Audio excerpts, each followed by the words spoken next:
Hey guys, welcome back to yet another video. In this video, we are going over the best PS5 graphic settings that you need to try updated for the latest firmware.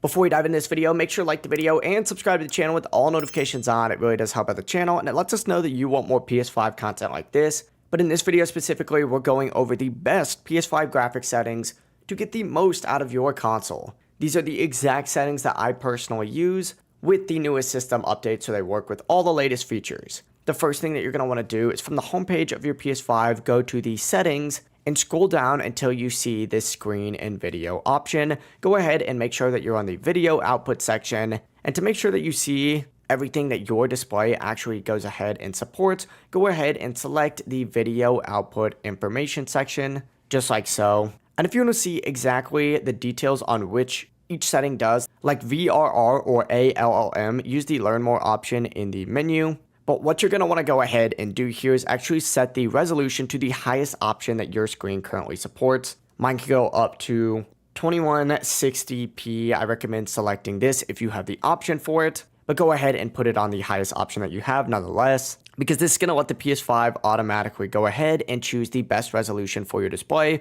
whether it is 1080p or 4K. Avoid leaving it on auto if you want consistent sharpness on your games. But what you're going to want to go ahead and do next is actually change the 4K video transfer rate on automatic. This is going to be in the ALLM option because this handles chroma subsampling and HDMI data rate, and it's going to keep it on automatic for the best performance. Now for the variable refresh rate, which is VRR, you're going to want to keep your setting on automatic right here. Now this is only going to be on or be on automatic if your TV or monitor does support it. But what VRR does is it smooths out gameplay and reduces tearing in fast-paced titles. Just keep in mind that enabling this on unsupported games can cause visual glitches, so if the game doesn't support it and you start to notice issues, go ahead and turn it back off. Now for ALLM, go ahead and leave it on automatic as well. Once again, it is all dependent on if your TV or monitor currently does support ALLM.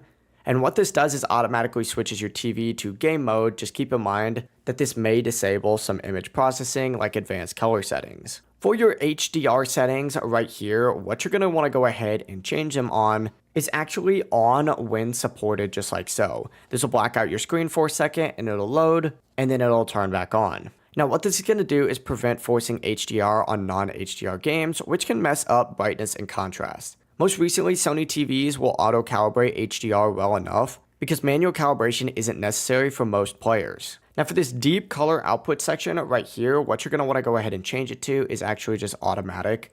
This is going to keep the proper HDR function and compatibility for all games. For this RGB range right here, go ahead and change it if your HDMI device isn't communicating settings properly. I recommend keeping this on automatic or default just because default or automatic works fine for most modern displays. Now finally, for this 120 Hz output, go ahead and put this on automatic as well, just because if your display does support 120 Hz, it's going to make supported games run smoother and more responsive. Disabling it while using VRR will also lower the VRR range from 48 to 120 Hz down to 48 to 60 Hz, so keep it on, or at least on automatic whenever possible. But that's it. That's actually going to be the best PS5 graphics settings that I use and recommend. Set these up and you'll get sharper visuals, smoother motion, and overall better performance. If this video did help you out, don't forget to like the video and subscribe to the channel with all notifications on. It really does help us out and lets us know that you want more content like this. Have a great rest of your day. Peace.